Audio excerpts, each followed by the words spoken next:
What's up, everybody? It's Sid and Millie back with another episode. Thank you so much for joining us today. We'll actually be doing something a little bit new.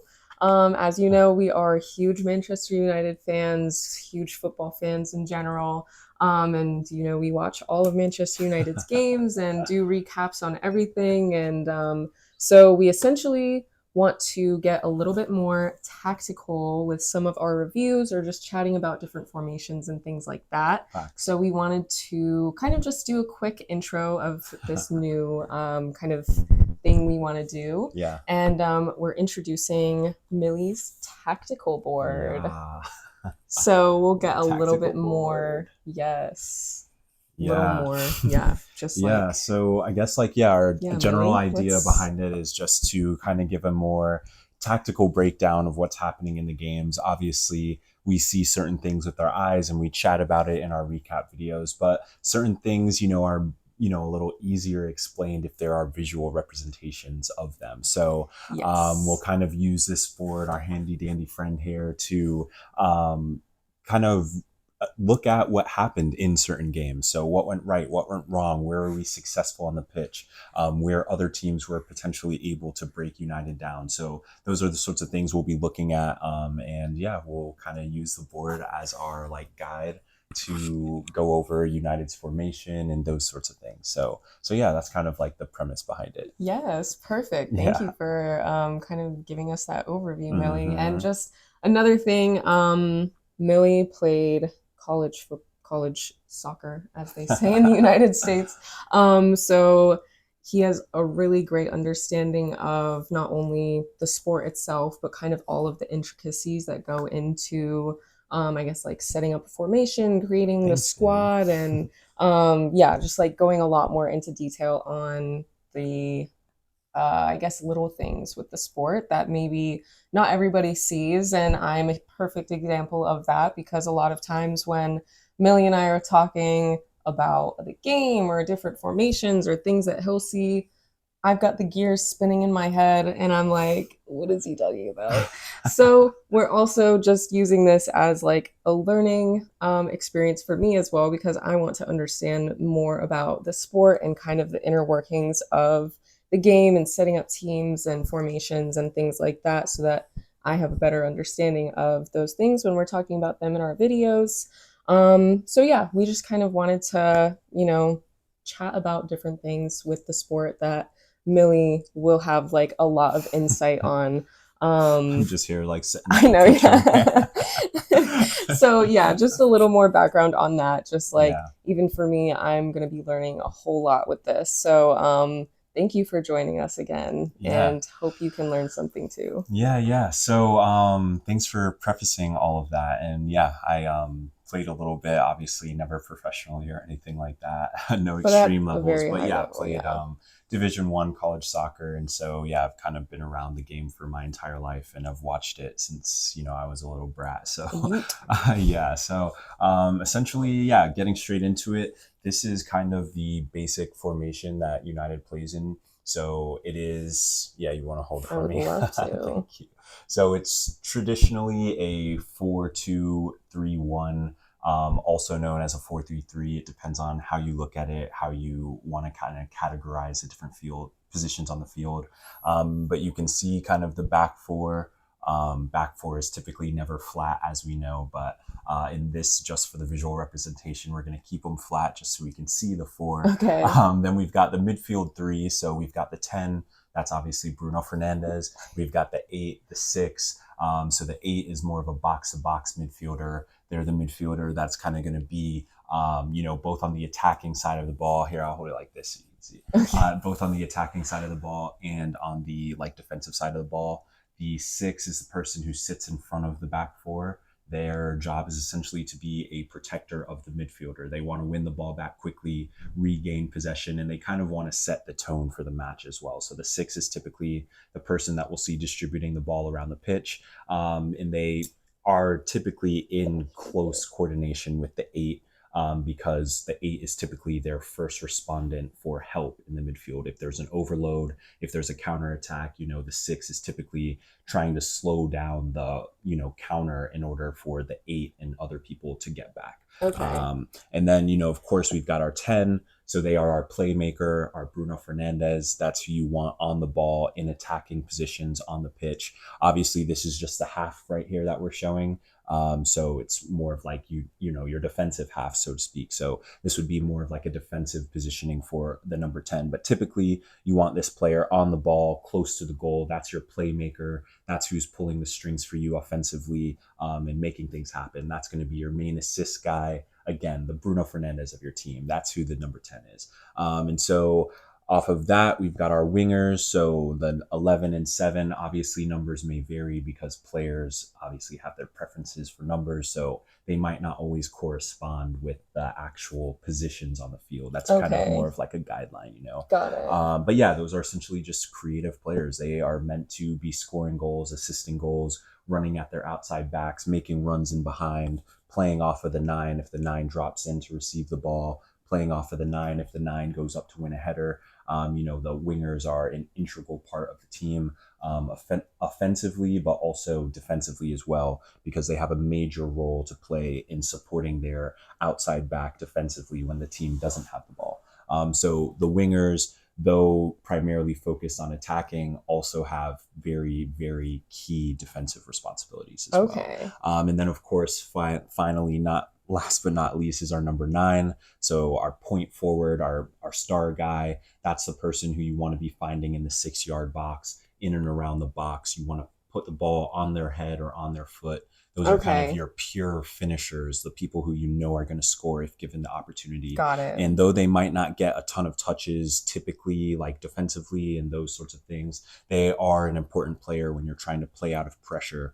If you win the ball back quickly, the most important thing to do when you win the ball back is to try and maintain possession of the ball. Otherwise, you're Mm. going to be defending again. So if you have a number 9, you want to be able to play into their feet, have them hold up the ball, hold up play, retain possession, and then they'll play off either to the 10 out wide, maybe to the 8, depending on their positioning, and then they'll turn out and make that run in behind, essentially. So just it helps stretch the defense. The number 9 Okay. The has a number very 9 important does. role. Yeah, they usually sit in between the center backs. They like to get into those physical battles. That's typically the Okay. role of the number 9. But with Man United, what we will see sometimes is we'll see our wingers kind of as the higher point lads, and then the number 9 will drop kind of into the midfield. So sometimes you'll see that happen when the number 9 is someone like Xerxes versus someone like Sheshko. So when it's someone who's good on the ball, comfortable on the ball, and is also a bit of a playmaker despite being the 9, Mm. they will withdraw themselves into the midfield sometime to pick up the ball. And then when they pick up the ball in the midfield, they can now be kind of an extra number 10. They can distribute wide to the wingers who have now pushed higher. They can maintain possession, playing back safely to the outside backs, or they can, retain the ball combined with the other midfielders who now have an overload in the midfield. So if the number 9 drops off, that will give us that fourth midfielder, which will kind of give us that dominance in the midfield if we have that Okay. extra man. But at times, though, this player can also clog up the midfield. So that's why you don't want them hanging around too long in that sort of position. So even if they do drop in, it's typically to play wide, and then they need to get back up top. Okay. Got it. Yeah. And then who do they play wide to? Well, typically the wingers would be like further Out wide. there. Yeah, I got yeah. it. So Okay. depending on if they drop back, the wingers should kind of take that as a cue that it's time to push higher up the field. Not just like high and wide, though. They need to essentially kind of, well, one of them needs to at least kind of tuck in order to potentially make that diagonal run, or Okay. start wide, make that diagonal run, or cheat into the middle. Those sorts of things. You really want to have a very fluid attack, which is kind of what we saw from United in the last preseason game. They were very fluid in the attack. You had Shea Lacey coming over to the central. You had Dorgu going out to the right, and those sorts of switches happening in game. It keeps the defense on their toes, Okay. Got because they're it. constantly having to track all of these players, especially when like when Xerxes, yeah, sorry, when Xerxes is like dropping into the midfield. I was trying to make it so you could see a little I bit know too. because my back was starting to hurt. My Dang. scooch forward. Yeah. Well, why don't I hold it? Okay, just make sure you're watching for Yeah, any reflection. facts. So yeah, so that's kind of like basic, maybe going forward wise. We also will see a good bit of Bruno kind of sneaking out on the right side. He likes to go out wide sometimes if there's an overload in the midfield. That kind of allows this outside This is midfield. Bruno. Yeah, if he was Okay. a 10. But it allows a lot of fluidity in the attack because now this player can create an overload. Now that back four is now man for man, right? If Okay. Bruno goes up high, because then it would be like four attackers. So there's a lot of different attacking patterns that a team can take. But the most important thing with those sorts of patterns is that you have coverage in behind, which is why, the number 6 will always sit. And even if, you had the ball up top and this outside back decides to go, the back four will tuck in order to create kind of like a back three to maintain our defensive shape, like a protective shape. Okay. So when United will have the ball, we'll see them kind of transition like this, where one defender is very high, but the other one is kind of tucked inside in order to prevent like that counter, prevent anything dangerous from happening. Okay. But yeah, so those are some of the like transitional things we'll see throughout the season, and of course, like there will be different games with different matchups with other teams and things, which will impact how United will play, how they'll set up on the day, and those sorts of things. But Okay. but yeah, you have any I don't questions or even anything? know. That was so much information. It was a fire Because hose. It was a fire I hose. know because I'm like, okay, so what is this person? Like, what are, see, because I'm Yeah. gonna ask very So basic that's questions okay. so That's I can perfectly follow okay. the Yeah. more So this complex is this is our things. Luke Shaw. Okay, So what's that position? Left back? yeah, so left Left back back. or left full back, depending on what you want to call it. But yeah, so he is primarily part of the back four. But of course, we'll see Luke Shaw getting up the pitch, getting into higher positions, overlapping his outside mid Mm-hmm. when they're more tucked in to try and pick up balls in those sorts of positions on the other side of the pitch to try and get services, try and get crosses, those sorts of things. We could switch to this side, like the full field Okay. view. Pull out the other set of Little little baggies. magnets. Yeah, let's pop them on here. I'll just set them I'm up gonna do a again. little satisfying pop out. How? Oh, I guess it'll go from the back. I'll set them up Numbers. while you're doing Yeah, that. I don't know if that's satisfying, to be honest. Anyway, can't really see what I'm doing. Oops, sorry, I Sorry. scratched you. Do you want to add the referee? For what? No, that's okay. There's a referee magnet. I don't. Probably the Yeah, opposite of the we can ball show the magnet. referee getting in the middle of passing lanes, freaking get in the way. That's always funny. what these guys are doing these days. All right. So now we've got like our full pitch set up. So kind of what we would see if we were, maybe at different points of the game, but if you were set up over the entire field, this is kind of what your formation would potentially look like. So you see, we've got the nice back four, we've got the midfield three, we've got the front three. But of course, as we know now, this can also be considered a 4-2-3-1, Okay. as there are four defenders, two midfielders, three kind of attacking players, and then our one, which is our forward. So it depends on how you're looking at it. It's the same thing, just said two different ways. It just has to do with what you consider your like midfield three core to be.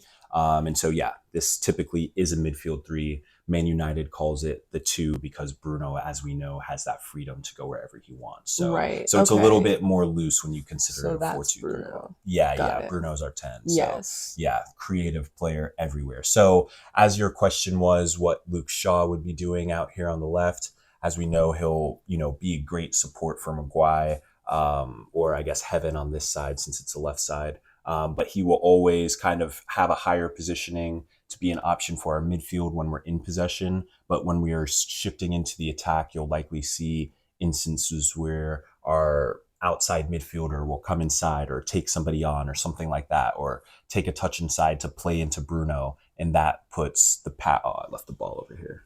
I was kind of thinking about that. I was like, should I grab the ball? But you got Need the so ball. into So if it. the ball is with Bruno here, of course, he'll be looking for the slip pass into Luke Shaw, where he can then cross for a dangerous service for Sheshko. So Okay. his role will always be just manning this entire line. So outside backs, they run the most on the pitch apart from center midfielders simply because they're manning the entire sideline. Okay, so when you say outside back, you're Yeah. referring to either the left back or the right back. Okay, Yeah, see, yeah. I have no Either idea. or, either or, because their jobs are relatively the same. Okay. And similarly, like, so if Luke Shaw has the ball up in this sort of position right here, the back four is going to look very differently. So our midfielders might both be high. We've got this guy starting to get into the box. Maybe Bruno goes to the top of the box. Our eight will maybe show as an option here, maybe underneath for Luke Shaw. Again, say he's about to whip in a service. Our six will be sitting right in front of the back four, and the back four will be up at midfield to make sure there's not a huge gap in between. Okay. And this guy, of course, will be closing off the back post. Dallo will be a bit higher, but he'll be tucked inside Dallo or Mazrari. And this is kind of like your defensive shape if you are attacking. So Okay. your 6 and 8 are there to help stop any quick counterattacks. Your right back is not as high as the rest of the attacks, and they are typically faster players as well. So he'll be able to track back in behind, say a quick counter starts. And then the six, of course, is kind of like that protector of the back four. Okay. So this is kind of like in the attack, we would always want to make sure you have numbers behind defensively, but you obviously still want to commit to the attack by sending those numbers forward. What Okay, were you got thinking? it. What are you thinking? You Well, want to no, grab I it? was just gonna hold it for Oh, you for thank a you. few because you've been holding it for Thank you. 15 minutes. So, So that would be kind of like a basic attack, and then defensively on the other end, when United will be defending, of course, our defensive shape will look a bit more like this. We'll have our guys. So this will be a little bit more our defensive shape. So say the opposing team has the ball in front of Sheshko. This is how we'll set up defensively. Most likely all 11 guys behind the ball, Sheshko up top to kind of close off one half of the field. So what forwards will typically do if one of their center backs has the ball, he'll run at an angle so that the center back has to play this way. So you've cut the field in half when you do that. one of their center Yeah, backs. so one of their center backs will have the ball, but Sheshko isn't just going to run straight at him. He's going to Okay. angle his run in one direction to force that center back to play out here because it's going to be a trap essentially. He's Oh, got setting the it. trap for the pressure. So Okay. when they play out to this side, we've now cut the field in half.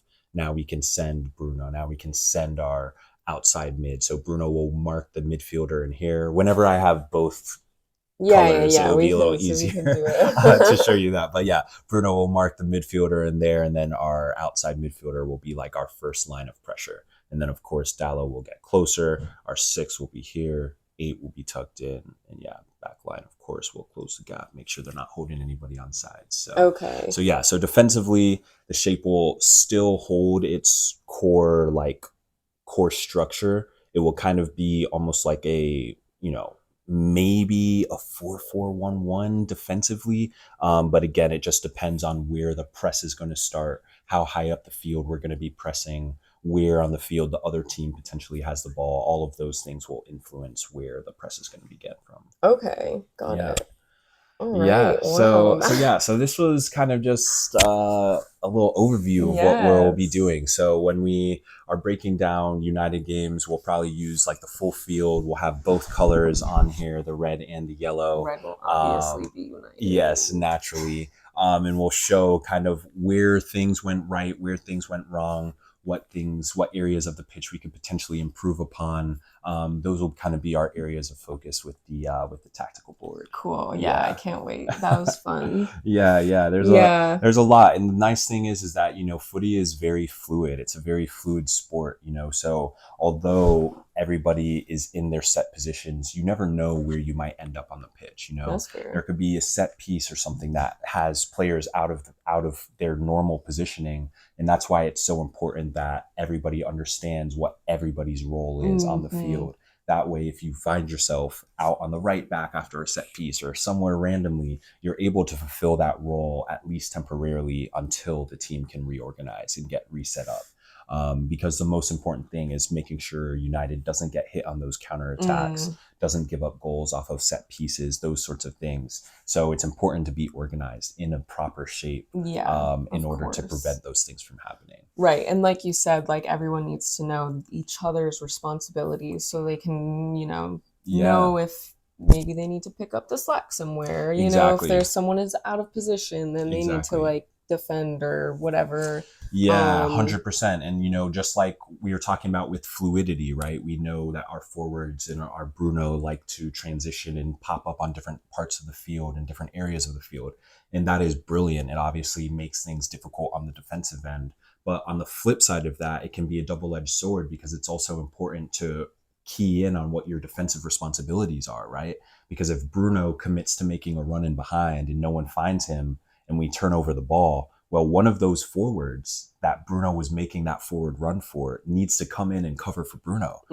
So it's mm, important that people are tuned in with where they are in the pitch and also what the game is asking for. Because yes, that might not be your responsibility, but if it could help the team win the ball back, can you do that? Can you make that action without getting pulled out of position, right? Because you yeah. also can't leave your responsibilities behind. So yeah, just very fluid in the way that players move on the pitch. But we know everybody has their set roles, but sometimes it requires more than just knowing your role. Yeah, You that's have to be fair. tuned in with everything going on the pitch around you. Yeah, absolutely. Well, I feel like football is such a team-based cohesive sport, so Definitely. you can't really be individualistic of like these are my responsibilities and Right. that is the only thing that matters for me today. Right. you know Yeah, definitely from cannot what do I've that. learned at least. No, yeah, you cannot do that. It is immensely important. And like that's the difference, right? Like you can have a moment in a game where somebody turns off. Like we saw in the preseason game against Wrexham, right? They Mm, scored off of a throw in because United turned off for a second. got it. And a throw in was what got in behind our outside back and allowed a cross for a tap in. Yeah. So those are the sorts of moments where, again, it's like it might not be my responsibility, but if I'm the winger tracking back and I see someone making the run, can I just follow him to Mm, prevent that goal from happening? Even though I'm picking up the slack for my defender. You know what I'm saying? yeah. Like in that moment, it's like, hey, I'm following the runner, you go to the ball, right? Like those are the moments of communication in the game that are immensely important because that is the difference between getting a goal scored on you or not. Okay. Yeah. So yeah, a little Fair. bit right place, right time, but a lot of the game can be solved through thorough communication, constant communication, and just understanding like your role on the field. So yeah, there's a lot to discover, There is a lot, but I and think we'll be doing this a lot. yeah, definitely. And I think, Carrick has made it obvious that he wants to build, he wants to play, he wants to, move through our midfield. So it's going to be immensely important that our six is a very sturdy midfielder, someone who is comfortable on the ball, composed under pressure, because they are going to have to dictate the flow of the game. And also our eight, we know how phenomenal Kobe Manu is. Mm, He's a fantastic ball winner and ball player and confident on the ball. So him and Bruno's partnership, we know excels very well. So it's really just massively important that this six can be, whether it's Santos, whether it's, Mason Mount, we don't know who that person is, whether it's one of the Fletchers. Like at the end of the day, hmm this six really is going to be the key to our team. We saw how important Casemiro was in previous years for United. So the six is just a massively important role. Of Yeah. course, everyone needs to be tuned in. We've got leadership coming from Maguire on the right, from center back. Aiden Heaven bringing his youth and his athleticism at the left center back. Luke Shaw with his athleticism and experience at left back. On the left, you could potentially have Cunha. You could potentially have Rashford. You could hmm potentially have Shea Lacey. You could potentially have Dorgu. So we've got a lot of weapons, this Manchester United team. Up top, we could go Xerxes, Sheshko. You could do the withdrawn forward with Membo. I mean, the possibilities are endless. On the right, Ahmad, Membo, Shea Lacey.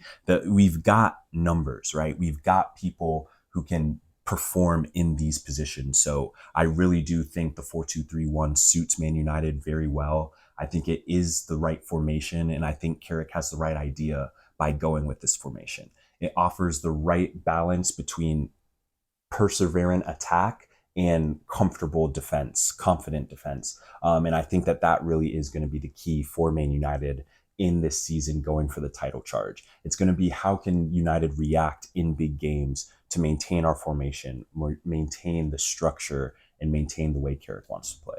That's going to be the difference. Yeah. Because if they play the way Carrick wants to play, by building through the midfield, by utilizing our strong attacking options, playing progressive football, United will win games. They have the players to do it. Have the players to do it 100%. Love that. So, there's a lot of speculation about why United hasn't spent big in the transfer window right now.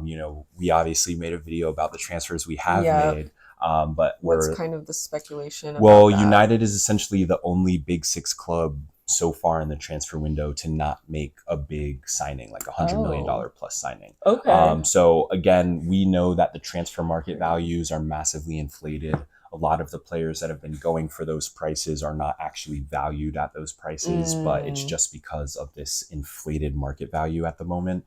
And so, yeah, people are kind of judging United a little bit harshly, in my opinion, because I think United is looking for the best deal for the best player, and I think United has made it clear that they don't want to overspend on players. They don't want to blow up their salary budget either. And so I think they're being a little bit cautious in their maneuvering in the market. But again, this United team we know is capable of great things, even more than they were able to accomplish last year. And this time we get a whole year with Carrick. So I think the possibilities are already very high. I don't necessarily think we need a ground key signing to change the face of our squad. I think the team is already really solid already. And I think with Carrick at the helm, there's a lot of potential for what this team can put forth.